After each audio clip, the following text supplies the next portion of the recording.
Marketer of the Day, episode 555.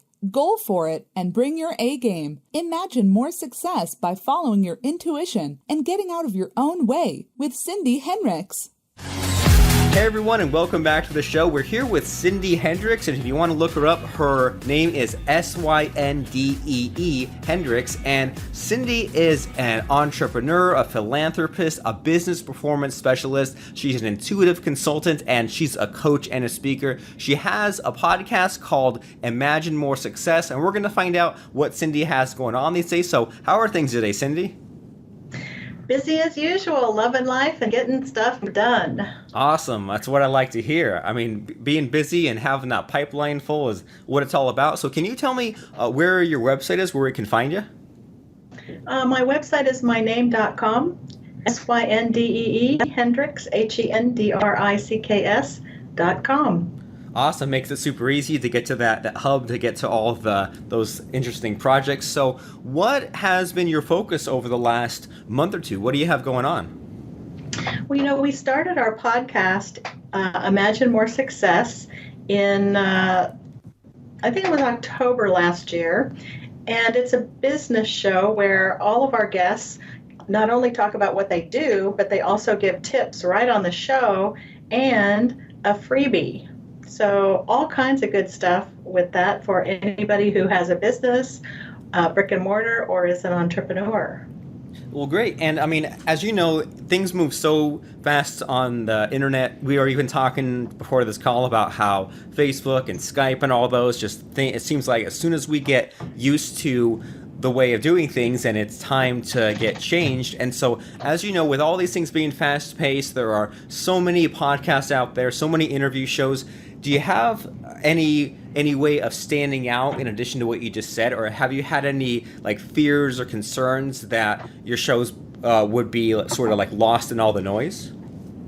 Well, all anyone has to do is come check us out, and they see the huge value that we offer just in what I explained of having, top business people talk about what they do and tips about how to improve whatever it was that they were sharing.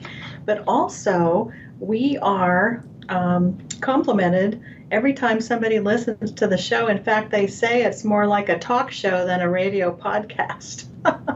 Well, great. And so where did that come from? Do you have any sort of a background or experience in doing some kind of show? Why is it that it's more like a talk show and less of just something on the fly?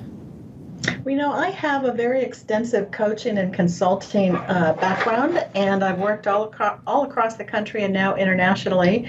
And I think it's because I've always had to be in front of people, teaching, training, sharing, and motivating.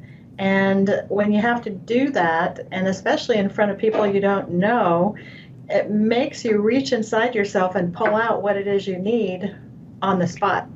And then the other side of it was I had never listened to a podcast before, believe it or not. I've been too busy writing all my books.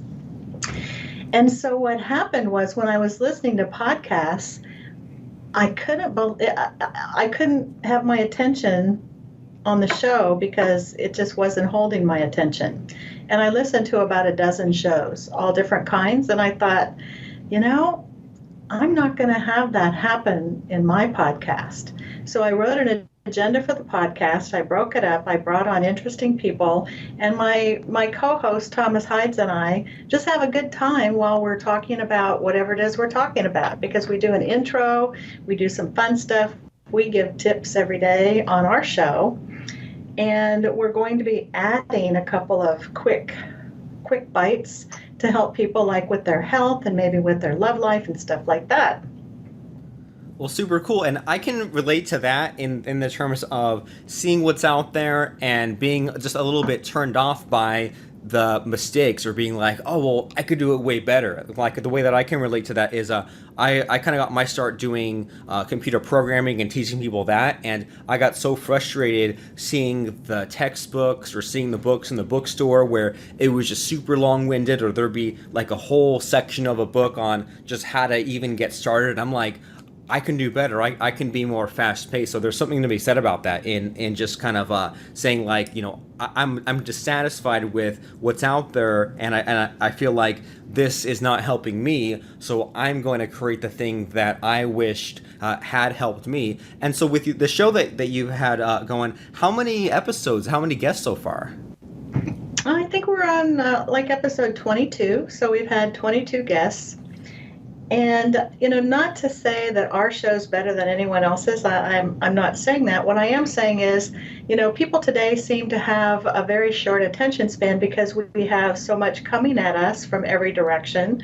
And there's so much to do with all of the electronics and internet and all the different devices that we have.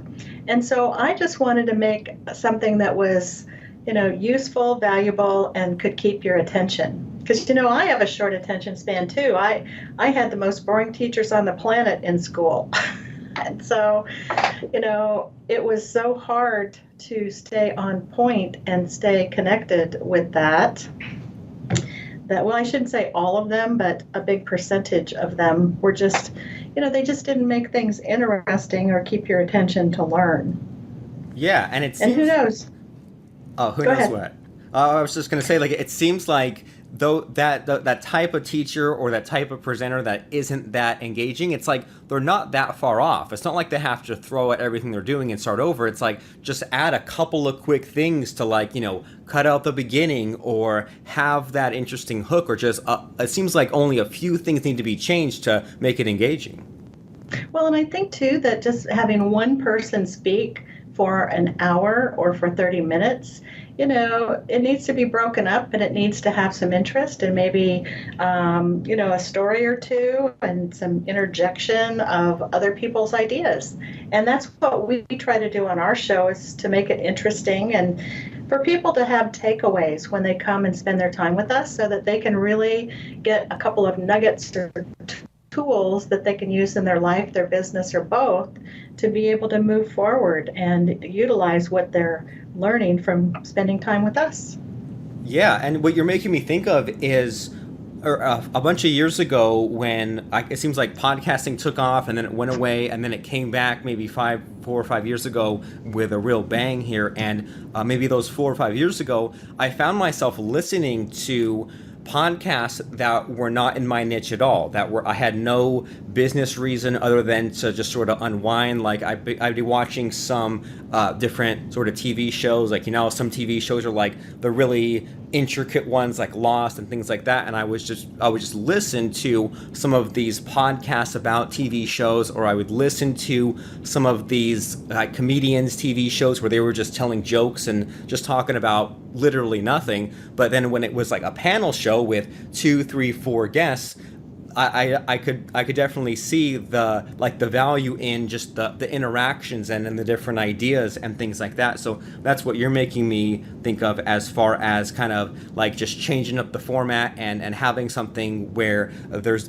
it's always entertainment, even if literally there's no information to be had. And if we can just listen to some shows that are not in our usual space, then maybe we can apply some of that and say, well, yeah, we can add the entertainment, but then if we sneak in some of the business tips, that's fun too. And so in these past 22 episodes that you've had, have you noticed any common threads with all of them, or are there any tips or any of those nuggets that just really blew you away that come to mind? We had one guest on the show who I have invited back again. He'll probably be coming on in a couple of months, who, when you invite a guest, you think, oh, this will be interesting. And then when it's so fascinating, the information you walk away with, it just really kind of wakes up an area of your brain that says, oh my gosh, that is just mind-blowing. And he told a story of how he helped a client. He's a PhD that helps people in their love life. And so, who's not interested in their love life, right? And so he told a story of a paradigm shift that a man had gone through his entire life thinking things were one way. And then in midlife, he was talking to his, I think it was his brother. And when the brother explained what he meant by what he said, like decades previously, it was completely different than what the younger brother took away from the conversation. And it was life-changing after decades of living in a way that he thought was one way, and it turned out to be another way. And it just gives you a very powerful tool to use in your own life that says, when you hear something, it always isn't as it seems. Awesome. Powerful. Yeah, I'll have to think about that one over and over again. That, like, sometimes we've had those false assumptions, or we've, for whatever reason, whatever random chance, we've just gotten these ideas stuck in our head, and then that might have followed us, years later, and we might need to maybe rethink things, especially as we were saying that some of these things change over and over on the internet. And so so you said that you know how to bring it, right? You know how to bring your A game and be like that teacher, that trainer, that sharer, that motivator. Do you sometimes get the pangs of low self-esteem or the imposter syndrome sometimes when reaching out and talking to these people? Do sometimes the bad thoughts ever creep back in, or is it just not a problem for you? Well, for me personally, I think I came out of the womb with high self-esteem. I'm not sure how it worked that way, but I'm the youngest of 5, and I have always just stood up and said it like it was, and be damned or not, whatever happens is going to happen, and I'm going to stand my ground. And I had brothers that were 6'5" and 6 foot, and so I don't know where it comes from. I think it's just something that is inside for some of us. And I just have never had any fear. I don't have jealousy either. Although I do have to say, there was one time in my life that I was really, really jealous. You want to hear when it was? Of course I do. Okay, so I was watching a TV show, an entertainment show, and it was one of the first shows that Michael Jackson came on, and he did his moonwalk. And Michael Jackson is a lot of things, but one of the things he is an amazing dancer, singer, and entertainer. And when I saw him dance, and then when he was doing some of the other moves that he has, I just thought, oh my God, I am never in a million years going to ever be able to dance like that. But I am blown away by what that man can do and how he can sing. And shortly after that, I heard that, I think it was the dancer, was it Fred Astaire, that called him and told him that he had never seen an entertainer or a dancer with moves like he had. He was so impressed. And I thought, well, I wasn't the only one who noticed that this man is a superstar. Yeah, I mean, that's pretty powerful when I hear that, and that you can appreciate someone else's success or someone else's skills, even if you are not on that same path, even if you don't have those same skills. Right, but what I'm saying is that was one time when I think jealousy just completely was this huge wave over me, that I just was so envious that I could never do that, but I so appreciated his talent. And because I'm not a jealous person and I don't have a lot of fear, and I think, that's kind of where it comes from, that I just don't have anything that, kind of rocks my world like it does for some people. I just have a really solid personal foundation. Well, I would say that I'm jealous of that, because that doesn't come to all of us naturally. So now you have me curious, well, where does your motivation come from? Is that something else that's automatic, or do you sometimes have to dig, or do you have a usual bag of tricks to get yourself motivated, energized about stuff? I have always held myself to high standards. I came from a very dysfunctional family.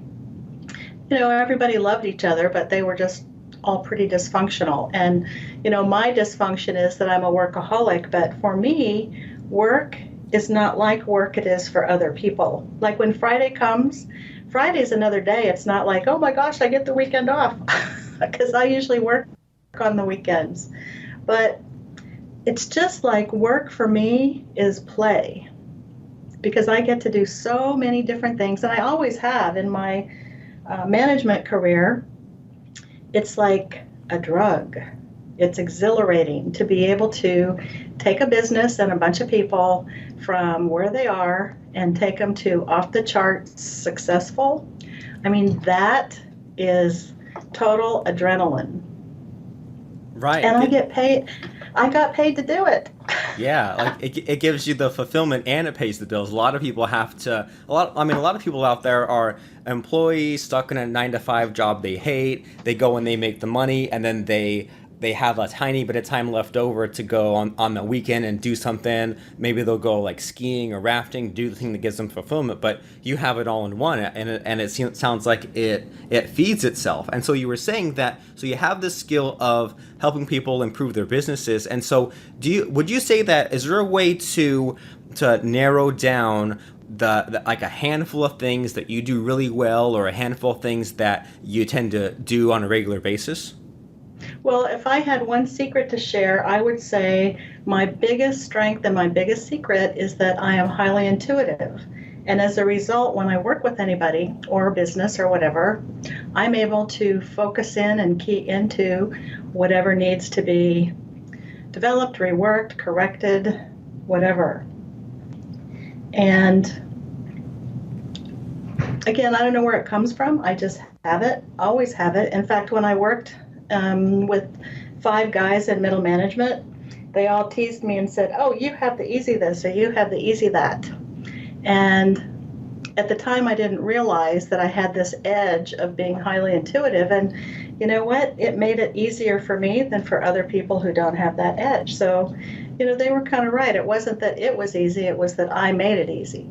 Although, that said, I was always the one who worked the longest hours to get the job done, and you've got to put in the time also to get the work done.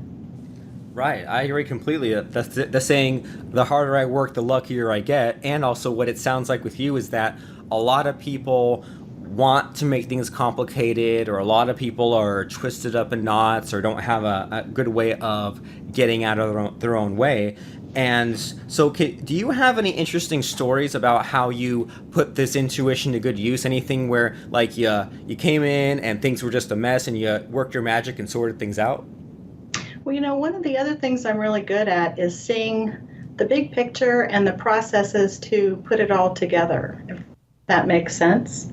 In fact, you said get out of your way, and that's the title of my first book that I wrote, Step Aside, Get Out of Your Own Way. Awesome. And what a coincidence. I know, huh? You must be intuitive too. Didn't even know it. Well, everybody has intuition, but not everybody's able to tap into it.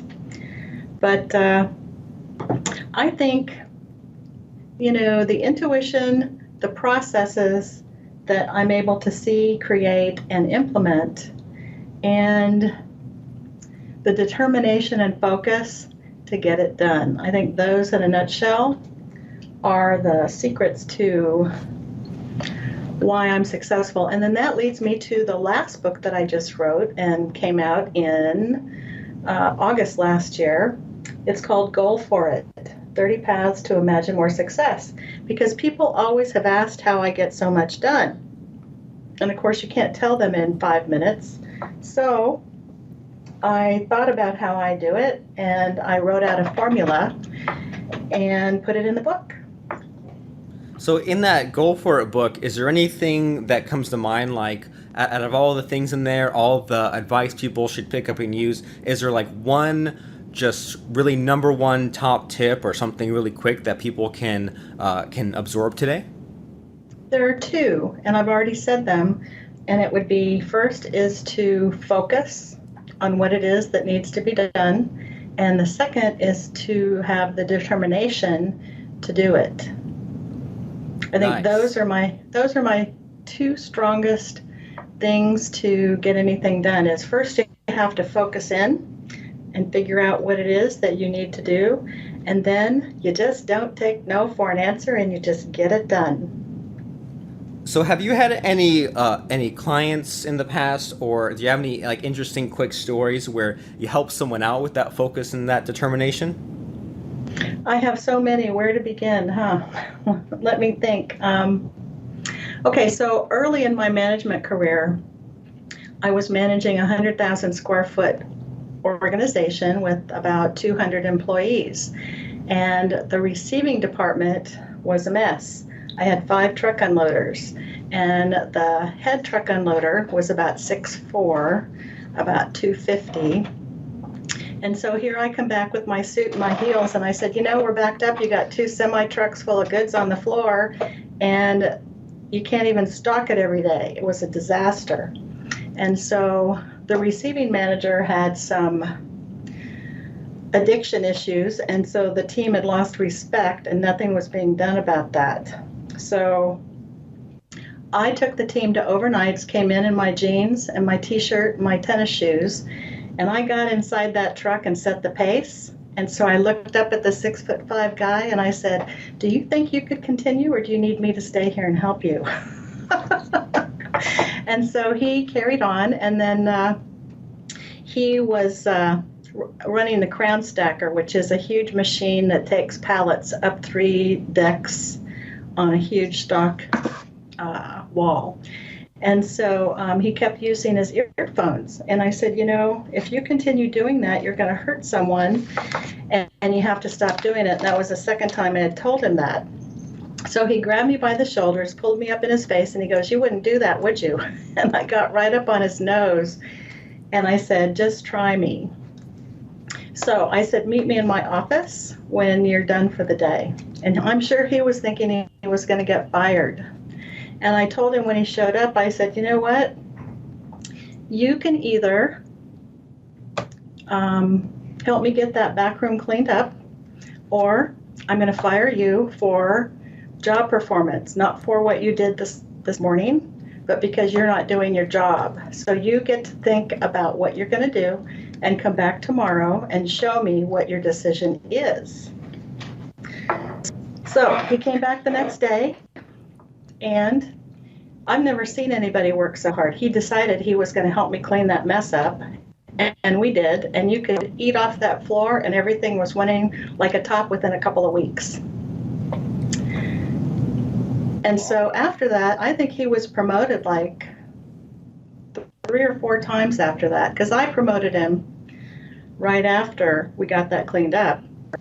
And he turned into a different guy just because somebody believed enough in him to give him a chance to do the job he was hired to do and to deal with the person who was not being an effective leader. And what I'm hearing from those 2 parts of that story is that it sounds like you're focused a lot on the solution. That a lot of people would just be, either like sweeping the problem under the rug or just kind of not really taking things seriously. But it sounds like when you have some sort of an obstacle in your way, you're like, well, let me either like jump in there and show them the way and sort of to reframe things, or let me give them, like, instead of just like a threat, let me give them an A or B kind of solution. Like, you can either, fix this or look somewhere else. And so that's the lesson that I'm hearing. So would you say, like, is that on the right track, or is there a different or a better lesson we should be picking up from that? Well, whether it's life or whether it's business, Robert, there is only the solution. Without the solution, nothing changes.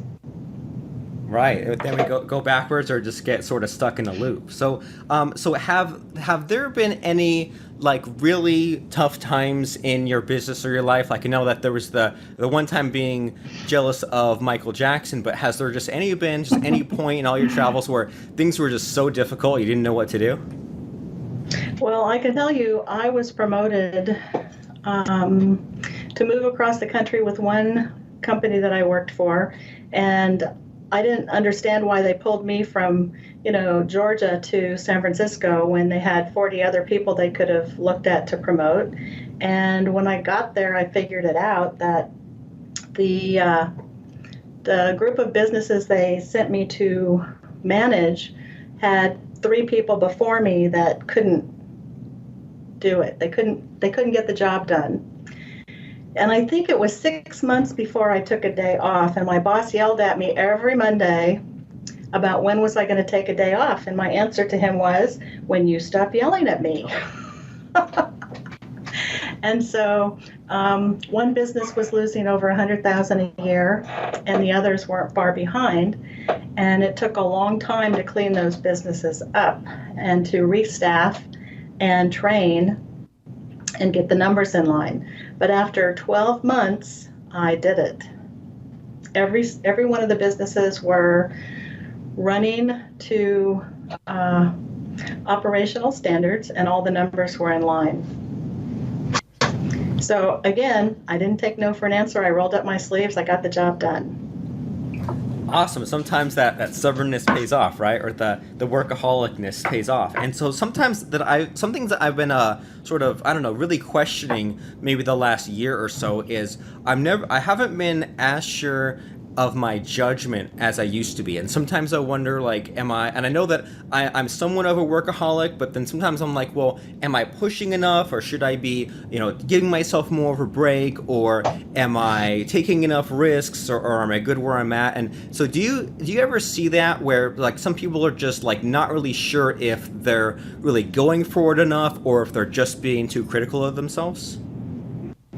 Well, what I would say is when someone is in that frame of mind that they are stuck and that they need some support to help them get unstuck. And I would just recommend that you get a good coach who knows how to take a look at what's going on and to create an action plan to get you out of your own way. All right, I love it. So have that outside perspective, someone else to have the impartial judgment, and then have the plan to get you out of it. And so I think I'm as far as me, I'm on the right track there, because I hired a coach a few months ago. I have a plan. I'm just still working on the plan. So I guess the other thing that I'm coming to realization as we're talking now is that also things don't necessarily change overnight, right? Depends on the coach. Ooh, there you go. But you see, not everybody can see the forest for the trees for you. I have and have had several coaches, because I like to have people who specialize in certain areas. And, I don't do technology, and I don't have time to keep up with social media. And so, I'm pretty good about staying clear, because if you can't keep yourself clear and unstuck, then you're not going to get to where you want to be. So I would say that you might want to look at a coach that can help you get unstuck, because if it's been months and you're still stuck, then that may not be that coach's specialty. Right. That's very helpful, and also a little bit scary that it might be time for a different coach. And then or a second coach, because there must be something you're getting from the one that you have that's keeping you coming back.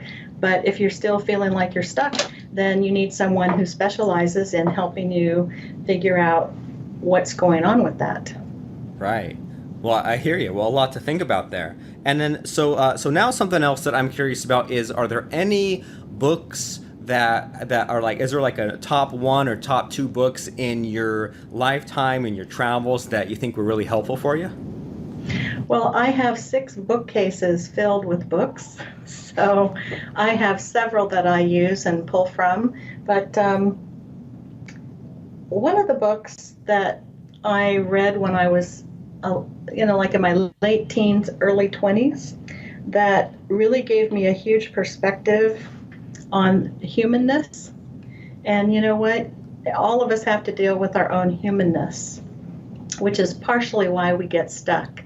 And so the book is called Psycho-Cybernetics by Dr. Maxwell, and he was a plastic surgeon. And what he found to be interesting was when he would correct deformities on people, and he'd give them the mirror and let them see his work, that they couldn't see the positive change. So what happens is we get an idea of ourselves in our mind, and we get stuck on what we see. We can't see the forest for the trees, right? So he was fascinated by that, and I can understand that, people don't always evolve in their mind as their life evolves, if that makes sense. Yeah, you're making me trip out a little bit here. That yeah, like our other surroundings, conditions, attributes, all that might have progressed, but then we might be stuck in this same headspace as before. Maybe we need to catch up and level up in that way. Exactly, and sometimes people need some help to find the path to get from that point you mentioned to the point of their new reality. Awesome. Well, that's pretty deep right there, and I don't want to go too much off on that tangent because we're starting to wrap up here. So I want to make sure, though, that everyone, now that they've gotten a hint, a taste of what you're all about and what your skills are, that they just want to know all about you, and they want to read all your books cover to cover and go and listen to your podcast and listen to every single episode and binge listen to it. So can you give us some links here? Can you tell us about? I know we have your SyndeeHendricks.com site, but is there an easier way to jump to your books or jump to your podcast, or is it just SyndeeHendricks.com and everything's right there? Well, there's several pages, and the books are on a page. Excuse me. There's also a page for the podcast, but you can find it on Blog Talk or Imagine More Success right there. But there's a link on the website too. Cool. And then, so as far as those books, is there one that you recommend right now as like the best one if someone like isn't sure about which one of yours to read? Should they just jump to the Goal for It, or is there one that's a good just sort of, I don't know, introduction to you, I guess? Well, I'll tell you about a couple of them. Step Aside has about 20 stories of people, and a lot of times when people struggle and they read about someone else and how they overcame obstacles, it really catapults them and gives them some hope that, hey, I can make changes in that area also. And with the Step Aside book, there's also a trilogy workbook series that can be purchased with that. One's a workbook, one's a planner, and one is a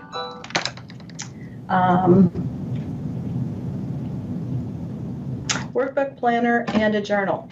And then the Goal for It book shares how you can achieve anything with a formula, and it explains every single piece. And there are 20 stories of how other people have achieved goals besides myself. And then Insights from an Intuitive are all of the things I've said to people over the years in 12 different categories. And people say to me when I give them nuggets in a coaching session, they'll say, oh, I got to write that down. And so I decided I was going to write them all down. So they're in that. And so, all those, and there's meditations too on in the Step Aside book and in the Goal for It book to help people send things away that no longer serve them. And they're mostly all available on Amazon as well. And then I also have 10 meditations I wrote and recorded that are on YouTube. Super cool. And they're free.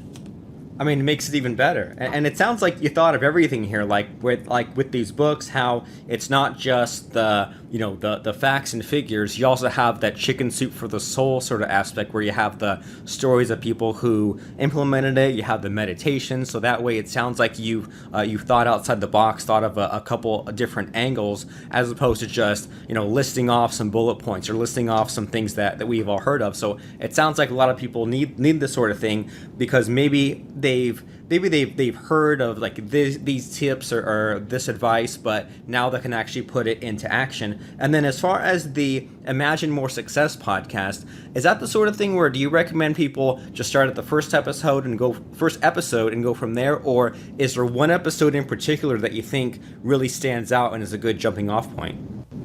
Well, I really believe that people should cherry pick what speaks to them. I'm a cherry picker, I'll admit it. And so go through the list and see what speaks to you, and just know that every single episode has a free giveaway to help people and some tips, tools, and tactics to help with whatever the speaker is talking about. And you see, I believe that there's so much talent in the world today that sometimes people just need a little help to be able to share what it is that's their purpose and their talent. And that's the purpose of all my books and my meditations, is to help people be able to share their talents and their skills to the world so that they can do what their purpose here is to do. Super cool. So they just need that little bit of a push. And what I'm hearing from you here is that maybe people should, when they go to syndeehendricks.com, just look at the list of podcast episodes and intuit whatever is right for you, and just your intuition will lead you to the right path that you're supposed to be on. Absolutely. And otherwise they can just listen to all of them because, they go pretty quickly. Well, great. And then, so you're a big fan of that free giveaway. Do you have a free giveaway for this episode, or is it just syndeehendricks.com? Well, I have free things on the website, and I offer a free strategy session. And if you want to sign up for that, you can do that on the website too. And the way that I work is, if I can't help you with what you need help with, I know a lot of people, and I'm happy to refer to whoever it is that you need to help you with whatever it is that you're working on.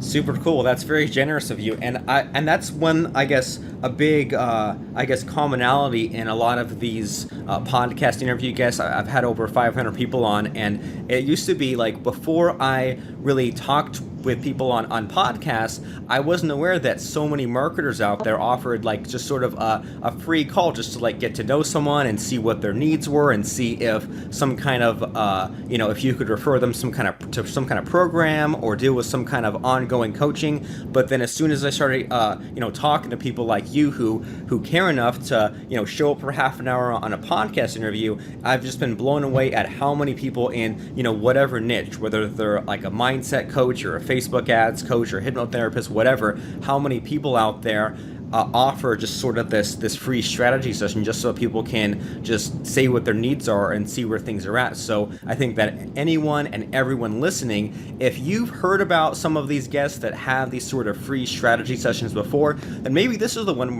where you'll actually take action. I mean, I imagine that a ton of people hear about things like free strategy sessions and they don't just make that little bit of a leap to, set up that time, make that phone call, and just see where things are at. So definitely go to syndeehendricks.com. That's syndeehendricks.com, and then go and check out the podcast, the books, and if you think that free strategy session is right for you, then there's everything to gain and nothing to lose just by talking with Syndee about where you're at, how your goals are doing, what you need, and then just see if either she's a good fit for you or if she can send you somewhere else. So as we're just closing the box on this episode here, Syndee, is there anything that you want to leave us with, or any kind of last words here?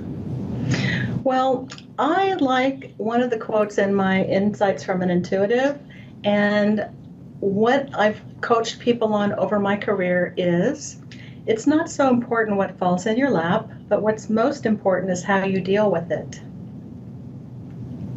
Awesome. And that there's something to be said there. And I think there was some like like Bible passage or some kind of parable about like someone stuck in a flood, and like he's stuck in the flood, and then like there's like a boat comes and he ignores it, helicopter comes, he ignores it, ends up dying, and then ends up going to heaven. And he's like, well, what happened? I was praying for some help. And then the answer was, well, you got all these things showing up and you didn't take action. And I guess that can go either way, right? If there's an opportunity, it's up to us to take that action. If there's a problem, it's up to us to say, either I'm going to fold or I'm going to use this as a chance to grow. So, I mean, really great advice there. And syndeehendricks.com is the place to be. And thanks so much, Syndee, for stopping by and sharing about your accomplishments, your life lessons, and the things that we need to know. So I really appreciate it. So thanks.